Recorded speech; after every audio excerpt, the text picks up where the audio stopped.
Salam alaikum wa rahmatullah ta'ala wa barakatuh. Pendant les dernières séances, nous avons vu que la reproduction sexuée chez les plantes à fleurs s'effectue au niveau de la fleur, puisqu'ils portent les organes reproducteurs femelles et les organes reproducteurs mâles. Alors, la question qui se pose maintenant, c'est comment s'effectue la reproduction sexuée chez les gymnospermes, c'est-à-dire les plantes sans fleurs qui ne possèdent ni fleurs ni graines. Donc, pour répondre à cette question, on va étudier la reproduction sexuée chez les polypodes. Comme exemple, donc les polypodes, ce sont les fougères que nous avons étudiées en première année. Donc voilà, cette image représente la plante des fougères. Donc, lorsqu'on observe la face inférieure des feuilles de la fougère pendant la période de la reproduction, c'est-à-dire en automne, on remarque l'existence des amas jaunes. Voilà, des amas jaunes, ce sont des sores. On appelle ces amas des sores.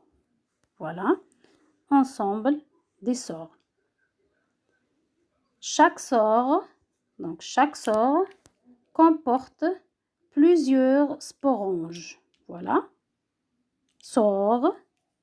chaque sore comporte plusieurs sporanges, comme vous le constatez sur cette image, comme des points. Voilà, on a ici sur la face inférieure des sores. On a 1, 2, 3, 4 sores. Voilà, c'est un sore qui comporte plusieurs sporanges.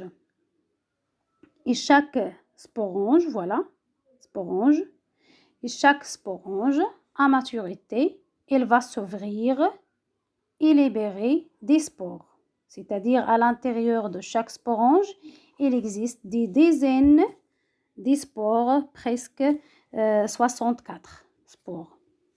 Donc, on a à la face inférieure des sores. Chaque sore comporte plusieurs sporanges. Et à l'intérieur de chaque sporange, il y a des spores. Donc, ces spores seront dispersés par le vent, puisqu'ils sont de très petite taille et légère. Une fois, donc voilà, c'est les spores, ils seront dispersés par le vent. Une fois ces spores tombent sur le sol,